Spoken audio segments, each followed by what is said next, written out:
Hey, hey, hey, Charlie Brown. Or should I say, hey, hey, hey, birthday boy! Whoa! Look at the birthday boy! He's 27 today! Whoa!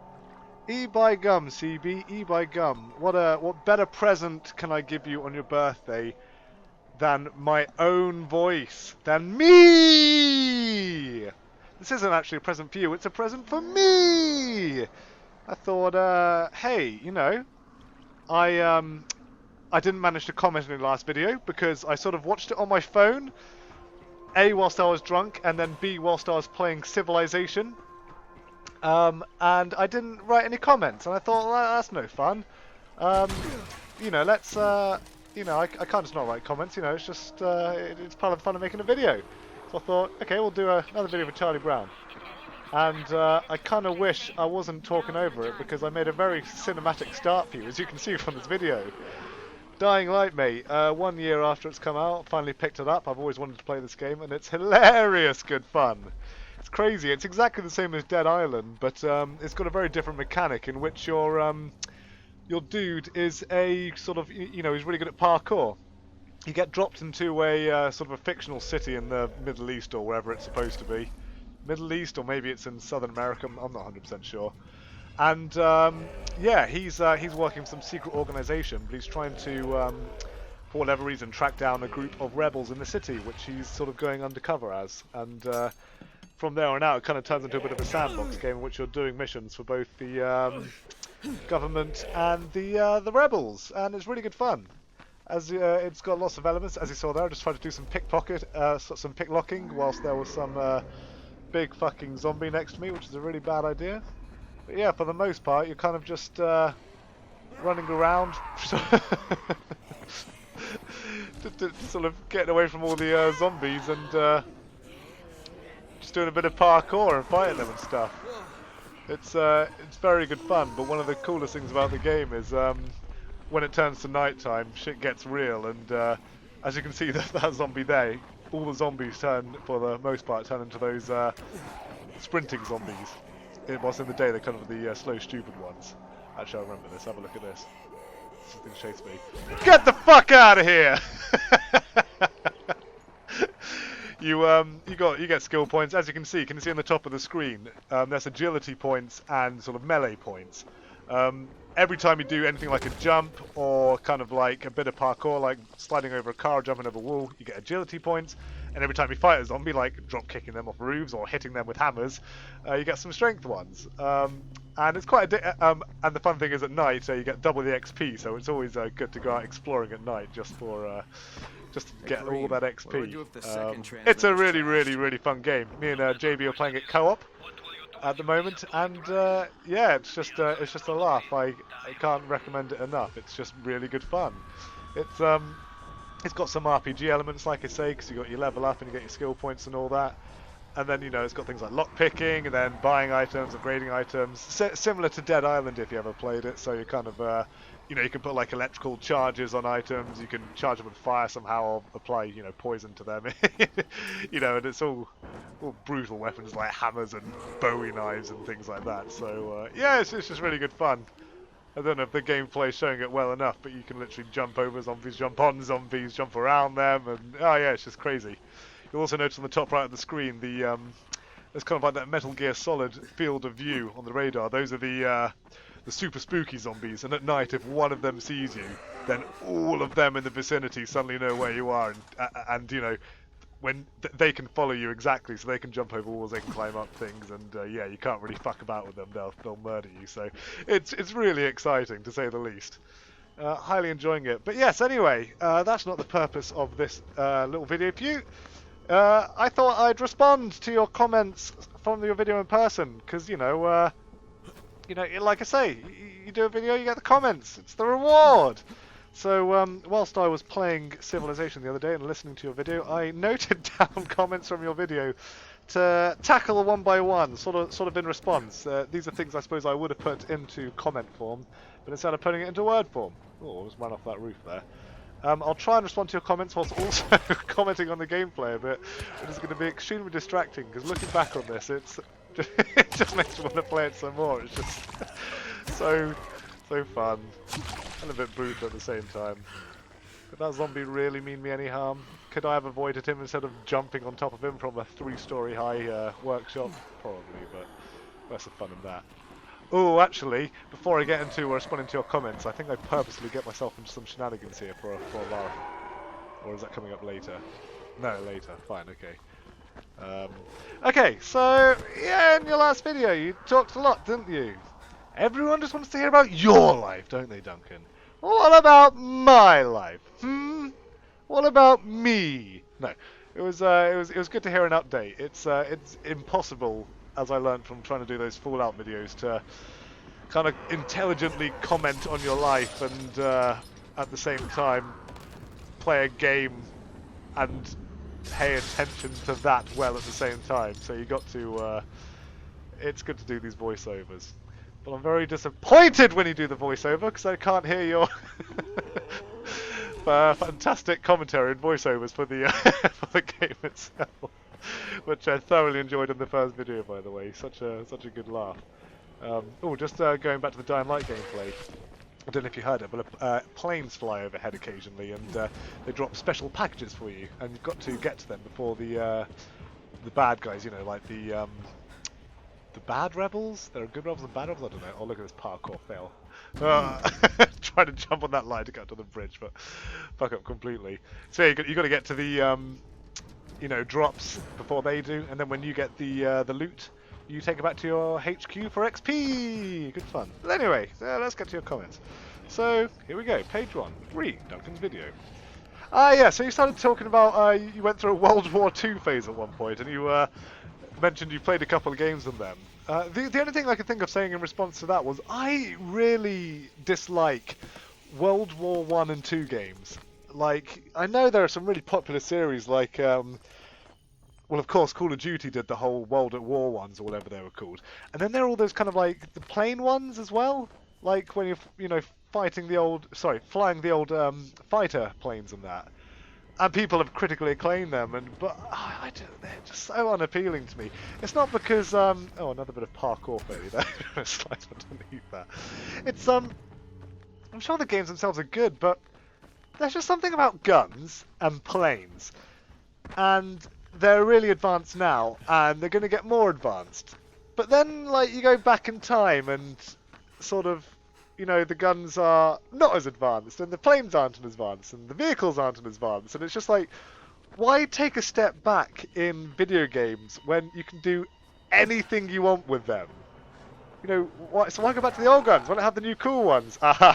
Sorry, just to interrupt. Here we go. Yeah, this is where I get myself into a chase with the crazy zombies at night. I'm hoping you can hear the music well enough over this, but it's so fucking exciting. You can see on the radar how fast they're chasing after you, and you can hold a button to look behind you to see how they're getting on. It's it's really fucking scary. And the thing is, you can't stop because they'll just mutilate you. I think I got away. But yeah, so I've never really been into World War I and II games that much. I suppose, like, realistically, it's interesting to look at the old vehicles if you're an enthusiast, and look at the old guns, like the old Luger pistols or whatever. Yeah, that's kind of cool, but I don't know, I guess it just seems better suited to, just looking at them in museums in real life, or kind of like watching documentaries. I hope it doesn't sound weird, but I just don't see the point in the video games adaptations of them. Oh, this is something I didn't realise as well. So there are kind of the normal zombies, but at night, apparently if you hang around them long enough, they turn into the sprinting zombies. So I didn't actually realise this. I got myself into a bit of a problem at this point. I started up being chased by like 50 zombies. I won't comment on it too much. I think it just makes a pretty cool chasing here, so I'll just let that run in the background. Let's see. Yeah, you then went on to mention Civilization. Which I really do hope you can join us for. Now, I don't know if Matt was just yanking my crank the other day, but he mentioned something. I don't know if he actually did. Did he buy the expansion packs for you? He kind of... Oh yeah, look, I lost the zombies here and managed to I hit the balcony. But yeah, did he said he was going to actually pick them up for you because they were on cheap or something. I don't know if he actually did in the end. I hope he did. Maybe let me know if he didn't, mate. Maybe we can hook you up for your birthday, because I'd love you to join with us on that day. I mean, I don't know if you'd enjoy it, because, like, we're going to play it with the most competitive and organised rules that we have so far. And what we're doing is we're putting a turn timer on. So that means every turn you do, you've only got 60 seconds. So you kind of need to know exactly what you're doing. And the problem is with the other expansions, like, it completely changes the game, and there's 10,000 more things you need to keep an eye on, and it's just a fucking mess. It's not a mess, it's a very organised mess, but to suddenly jump into it would be, I don't know. I don't know how much fun you'd have with it, but well, let us know if you're interested, because you've got a couple of weeks to practice up until then. That's the other problem as well, is what I'd say, is you sound really busy with your job searching at the moment, and mate, Civilization, if you get into that game, well, my final playtime on that game was over 500 hours. It's so fucking addicting, and when you're unemployed and you've got nothing else to do, that game can easily soak up 18 hours. But maybe that's just me. Maybe I got a problem. Who knows? But I'd love you to join us. But I'd hope you do enjoy the experience. Yes, you then go on to talk about your friends and your Swedish friend who I never met. Alas, but I hope he's keeping you good company out there. Unlike Arturo, who just stabbed you in the back and left. Jeez, who does that guy think he is? I hope he's doing well. Yeah. Oh, yeah. You went on to speak about some of your Taiwanese friends as well in Taiwan. You mentioned about you being naive, sort of not knowing anything about them. But why would you? Why would we know anything about Taiwan growing up in Guernsey? You know, it's just this. I don't mean it in a harsh way, but it's just a completely irrelevant place for people like us, if you know what I mean. So I mean, no judgments there. I know nothing about it myself, but they sound like great people, and I'm glad you're having a good time with them. I mean, mate, you know, why don't you ask them about Guernsey, you know? And they'll be like, what the fuck is Guernsey? I don't know what Guernsey is. You're crazy, Duncan. You say crazy things. You're crazy, Duncan. You know, I'm assuming that's a Taiwanese accent. I don't know. You know, yeah, I think it's not shameful to not know about lots of countries in the world, because there are a lot. So, there we go. Yeah, mate, you know, if you're ever going to head down to Taiwan, let me know. Maybe I'll come up and join you. Always look for an excuse for a holiday. Yes, 32 minutes in, you mentioned that little gag about the bicycles falling over. Oh, mate, I was in hysterics. Like, in England, can you imagine if that happened? People would be getting their phones out, you know, oh, dickhead, oh, Nobbo. Oh, mate, that's so funny how different it works out there. Like, fucking I'm laughing at that. Oh, mate, well done. Well resisted if you managed to do so, but you should mock him for it. Don't lose your British ways. They're too good. Oh, look at this! Find some human players in the world. These are the bad guys, the bad rebels, or whatever they're supposed to be. The gang. Let's call them the gang. Yeah, I'm go a bit rough on this guy. I douse him in fluid that makes him more prone to being shocked by electric weapons. And I have a knife that shocks people. And as you can see, he takes a beating. He's taken about 10 stabs whilst being electrocuted. And he's still going and being kicked off on the floor. Yeah. Oh yeah, his mate tries to run away, but oh mate, I can't let the XP get away. I need all that XP. Get some ninja throwing stars, but I think I catch him with it. Yeah. Oh, it's a fun game, if not pretty harsh. Anyway. Yes, mate. With those bikes, that was a perfect opportunity to explain what a galleon moment is. You should have just, said, it just happens. The galleon moments, they affect anyone, but mainly you. Let's see. You've asked how everyone is at home. And you mentioned about Shirley, which I find interesting. How you message him, but like very rarely hear back. I don't know. Oh, I hate Shirley so much for it. He's so bad at communicating just with, well, generally. Send him a message, he never replies. Invite to a Facebook thing, he always just says, like, just assume I'm coming to everything, but you never really know. So, but yeah, like, considering how much he loves you, I'm surprised he doesn't message you back more. Weird. I mean, what you were going on to say about, like, his life, I mean, it's crazy. I mean, mate, I still know nothing about Shirley. It's funny that. I mean, I like to think that we're two of his closest friends, but we don't actually know anything about him. I don't know. Maybe it's better that way. Maybe we shouldn't know those things about him. You know, he's like a mysterious character. I very rarely see Shirley these days. I see him every Tuesday. Obviously, we go out for a Zara or whatever. But other than that, I very rarely see him on the weekends now. If you organise an event, he'll always turn up. But to be fair, I don't go out that much myself. Thinking about it, I mean, me and Tanner Boy meet up some gaming on the weekends. We're playing Super Metroid on the Super Nintendo at the moment, which is good fun. Blast of the past and beautiful old game, Super Metroid. A bit repetitive going back to it now, but as a kid, it was terrifying. It was awesome. The graphics are beautiful even now. Yeah, beautiful game. But yeah, the elusive Shirley, still forever elusive. Yeah. So about other people on the island, Johnny Gill. I don't know if I'm supposed to tell people, mate. And maybe for that reason, don't tell him I told you. Just keep it private for now. But you know, obviously Johnny's getting married next year. Well, he's asked me to be his one of his best men, which is pretty cool. Me and Sam Williams are going to be his best men for the wedding. Again, I don't really know if that's supposed to be private information.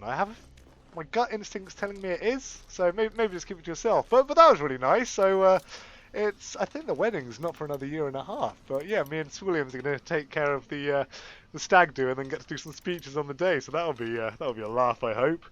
Yeah, and that was nice. I'm meeting up with Johnny at some point in this week or next or whatever to do a bit of a catch up and figure out exactly what I need to do. Although I suppose I should probably decide most of that. So yeah, that was cool. Who else is on the island? Sophie Lelivre's on the island a lot as of late.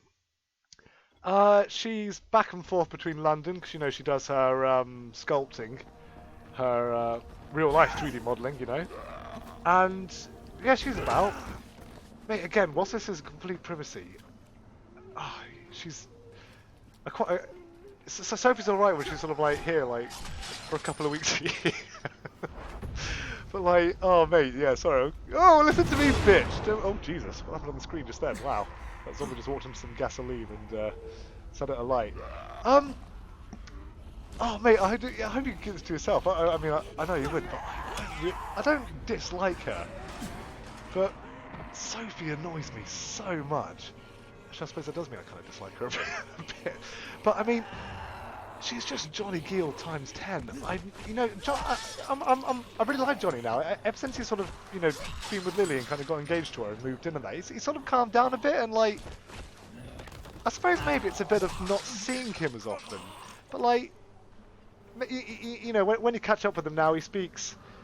You know, it's actually interesting to catch up, but he actually asks questions in return now, and he's just far less obsessed with all the silly things. You know, he's I really like Johnny now. He's a good guy to hang out with.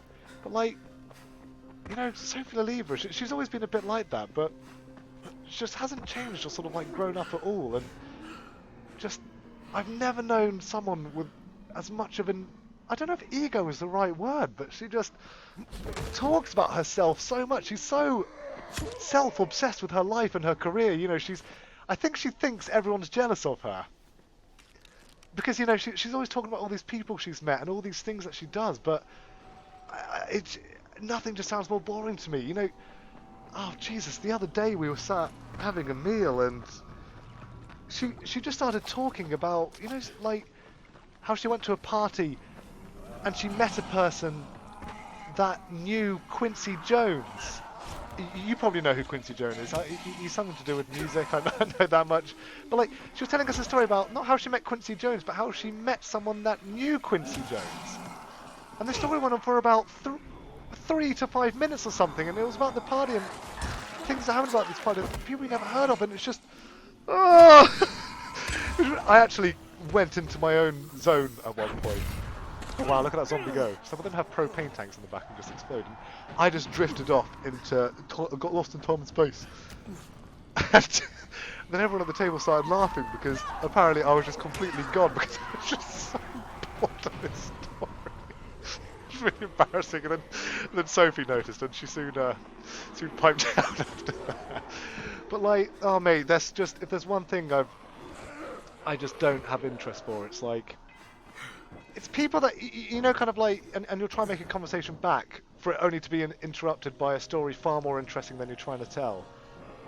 Oh, she just keeps doing that now, you know, like we're all 27, you should kind of be, probably, I don't know, should you be a little more aware that, you know, things that you do and some things that, you know, bore people and just hold a good conversation? Oh, but anyway, mate, listen to me, bitch, but yeah, she's just, it sounds bad, but like she's coming along and, you know, every week, and she just dominates the table with these stories about herself, and oh, I don't know, egotistical, boring. I just hate it. And anyway, listen to me, bitch, Charlie Brown. Don't I just do that? What happens in Guernsey, mate? You bitch about people, you know. She's all right, but I like Sophie Lieber in very short, unfrequent bursts. I trust you'll keep that to yourself. Anyway, moving on. Where was I in my notes now? Oh, yeah, sorry, going back to more people. I met up with Josh LeMarchant for the first time in like a year on Friday as well. I still keep in contact with JLM quite a lot, because we've always been very close pals, me and him. But well, obviously as we grew up, you know, even when we were in school, you know, we had much different you know, group of friends and that. But we've always done something to keep in touch with each other. He's been working in the same firm for a few years now, and he got sick of it. He, oddly enough, he couldn't quite handle the authority of the people above him, and rebelled against it, and he's left. And I think he's going up to America for a couple of years to just get away from the island for a while, which is interesting.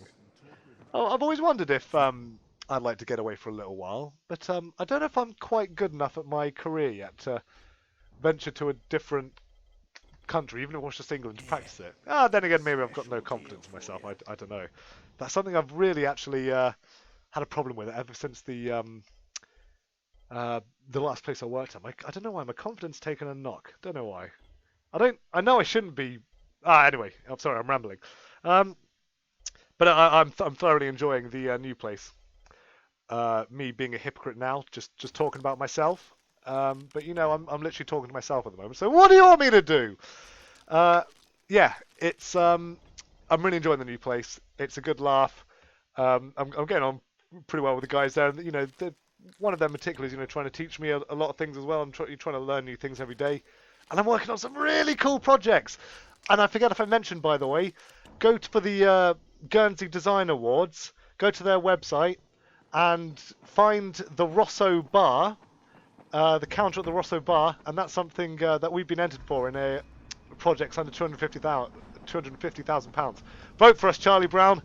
It's we might win the People's Awards that way, but 2 of our projects got shortlisted, and only 3 projects got shortlisted for this award. So even that's a huge achievement in itself. But it's cool. I'm proud to be working for the firm I'm working for now, and I'm feeling a lot better about things generally. Oh, just going back to Dying Light. This is these are races you can do, which you do in every open world game now, but obviously they're all on foot. It's quite a good laugh. Watch my skills! Let's see. Going back to your comments. Oh, mate, yeah, so you're moving out. Mate, there's nothing more dull than moving place. It's just picking up things, moving things around, organising things. It's just a stressful experience. There's no way to make it cool or fun. Just get over with me, and good luck with that. And I really hope you can find some good accommodation too. I'm worried about you going to the swingers place, mate. Like I say, I can just see you just waking up in the night and just they're like be in the rooms, like watching you from the cupboard or something, you know. Just... nah, they seem really sound. I'm taking the piss. They're really hospitable, nice people, those guys. No, that'll be good if you can move in with them, mate. So I hope that works out. Let's see. Yeah, I helped my sister move house recently. She's living just down the road in the Rohay now, and it took 2 days, mate, moving from her flat in Shrewsbury Mills down there. And, what a bore! Just 2 days of hard labour and just very little reward in the end, you know. Just get it over with, mate. Get it over and done with. Oh, okay. Now look, I'm sorry. So I appreciate, you know, the update in the last video, mate. Uh, Come on, burger time. I demand. I don't care how long it takes. I demand you go back to burger time, and I demand you do a full voiceover of him with all his dialogue. It's he's just, as you can see from his facial expressions, he's just the most bizarre NPC I've encountered in a game ever. It's fucking hilarious. Let's see. Oh yeah, at one point in your video you ask if you're well spoken or if you mumbled. No, you don't mumble at all. You're extremely well spoken all the time, mate. You're extremely easy to understand in the videos. I wish I could be as well pronounced as you sometimes, Brown, because I know I can sort of tend to go off into a slur at times.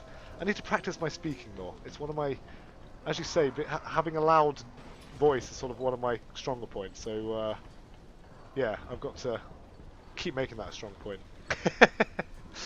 Oh my god. Hold on. Oh, I'm running out of footage for Dying Light. I'm not even finished. Oh no. Fix it.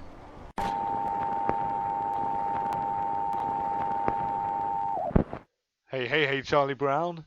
It turns out in my ambition to just make a nice, short, sweet, to the point video, I actually started talking much longer than I intended to. And I've got nothing. No more gameplay. No anything. So, I guess I'll just finish the final bit with me. Oh, and look, here we go. It's my smart new journal that I keep on me to take down important notes, such as how to respond to your comments. Where do we get to? For your birthday, you mentioned about getting some additional Mario dolls. I'm sorry, mate, you got them all. Wario and Luigi were the only ones ever made, so that's it. You got them, and they're limited edition, mate. Don't ever lose them. I've actually seen them myself recently, because every now and again I just go into your house. Because, you know, it's always unlocked. Just go up into your room, mull around, move around a couple of things. See the old Wario and Luigi dolls, you know, so yeah, they're doing well. Mama and Susie are doing, Susie and Tony are doing well. They never see me because I just watch them sleep sometimes, but yeah, they're well. Galleon household's doing well, you'll be pleased to know. Let's see. Oh, at one point in your video you mentioned about, I didn't quite get your point. You're saying, like, don't judge you for worrying about refugees because, you know, I don't believe in that. What? Sorry if I've given off the vibe at some point that I don't care about refugees. I guess I don't want to say that I don't, but at the same time, I've done nothing so far to help them, so I can't really say that I do care. And I'm not trying to just sound funny or be a knob by doing that. Sadly, in Guernsey, you do get a bit isolated from the big world crises. That being one of the more recent ones. I don't know if you heard in the news recently, but some fool politician or minister or whatever he was, which got into the Times, made the comment that Guernsey's too xenophobic or something to accept refugees. You know, making everyone on the island sound like well, racist assholes, basically. Which for the most part is probably true. But yeah, Guernsey's got a bit of a bad rep for that. I'd like to think that if I had my own place, and if the refugees actually came to Guernsey, I'd have stepped up to do something about it. But Mama Hookway has a very different opinion on the whole matter. A very different opinion. You know how extreme she is sometimes, yeah. There will definitely be no refugees in Bay Lodge anytime soon. But no, I mean, I don't want to sound like a guy, you know, that says like, oh, I care for them so much, my heart goes out to them, because I want to say it does, but at the same time, I've done nothing about it. Yeah, I guess I'm a pretty. I always feel like a bit of a bad person for that. That's a quote from someone that chilled me. Famous bit of writing, and it's just like, there's a special place in hell for people who remain neutral during times of great need, which, yeah, it's a pretty harsh truth. I think being standing by and observing is pretty much as bad as the act that's being committed that's wrong in the first place, because realistically, if everyone stepped in to help, there wouldn't really be any problems ever. But whenever an opportunity arises in Guernsey, I like to think I step up to the challenge. Did I ever tell you the story about how I helped some drunk kid get home from town? And he lived all the way up in St. Martin's. And we couldn't get him into a cab because he was too drunk, so I spent about 3 or 4 hours just with a complete stranger, just trying to get him. I was completely inebriated myself. That was a fun day. Anyway, Jesus, I'm rambling. I've forgotten the exact point you made in your video, but yeah, the refugee crisis sucks. Every shitty crisis in the world sucks. The world sucks sometimes. It really does. But then again, the news does tend to focus on all the shitty stuff. I don't know what my point is with this. I think the point I'm trying to make is I don't think I'm xenophobic. But then again, I do nothing to prove that I'm not. I don't know. I'm going to stop talking. That's it. No, there was one final thing I have to pick a bone with you. You killed Metaton, Charlie Brown. Don't kill Metaton. Okay, yeah, he did try to kill you on several occasions, but you got to rise above. I've not actually seen. No, it was interesting to watch. I've not actually seen the option of killing him. It gets surprisingly. If you read the comments as they came through on the phone, they always try to play the guilt trip card whenever you try and kill a character in that game. But of all the characters that deserve to die, him and Undyne are the ones they tend to shove in your face that you should. But there we go. When you beat the game, I recommend just you'll never be bothered to play through it again, I'm sure. But just look up the passive run and the passive ending. It's a nice ending when everyone manages to live and everything ties up quite nicely. But promise me one thing, Brown. If and when you do episode 3 and you do the final bosses, I want to hear your reaction as it all happens, because it's the final few moments of that game are fucking crazy. So I want to hear your on the spot reactions to that. That would be good fun. That's it, I guess, CB. Can't think of anything else to say in terms of final updates. I'm happy at the new job. I can't wish you enough luck in finding a new job, Brown, because I really want you to find a good life out there, because you've worked hard to get to this point now, so I hope you can just make this final jump in finding some employment out there. And you will, if you keep at it. You just got to, in the words of Undertale, stay determined! No, but not being cheesy. Yeah, just keep at it. There's a lot of competition out there, I imagine, for such a thing. My mother said the other day, just like, tell Duncan he should go to China, because apparently they're looking for English teachers everywhere in China. And I tried to explain, yeah, but all places in Asia are a little bit different. I think the Chinese and Japanese languages are, not exactly the same. She was like, well, he'd have to learn a new language then, wouldn't he? So there's Mum Hooker's advice, Brown, just go to China. It's easier there, supposedly. What else? XCOM 2 came out recently. Fucking amazing game. Beat that a couple of weeks ago. Such good fun. Love XCOM. Good turn-based strategy. Speaking of which, do think about Civ 5 if you can find the time for it, because it will be a fun day on Saturday. It won't be fun as in the ha-ha sense of fun. It'll be the fun as in like Munchkin fun, as in no one's really having fun, but then like you can think back on it and like it's quite funny. What else? Yeah, so new job's going well. We've got the design awards, the local design awards coming up. Hope we win that. There'll be a great accolade for the company. The guys are good fun. They take the piss out of me quite a lot because there's only 3 of us there, and obviously, me being the youngest one by almost, 8 or 9 years or whatever it is. Yeah, they do take the piss quite a lot, but it's a good laugh, good bunts, totally good bunts, great fun. I made the mistake of trumping in front of my boss last week. I just couldn't hold it in, and the bathrooms weren't available at the time, and a little squeak just came out. It was pretty embarrassing. He didn't say anything at the time, then a couple of days later when they were both in the office, they ripped into me for it, so... Oh, embarrassing. But it's good fun there. I'm working on a private job at the moment for one of my dad's friends as well. We're done some concepts on that for her, doing some 3D modelling and the sorts, which has been good fun. This is one of the biggest projects I've undertaken myself. It's a big old two-story house in Rohay de Ho, which is just up the road from the Rohays. So that's good fun. Um, can't think of anything else, mate. I don't know. Guernsey, innit? Yeah. Bye. And happy birthday, Charlie Brown!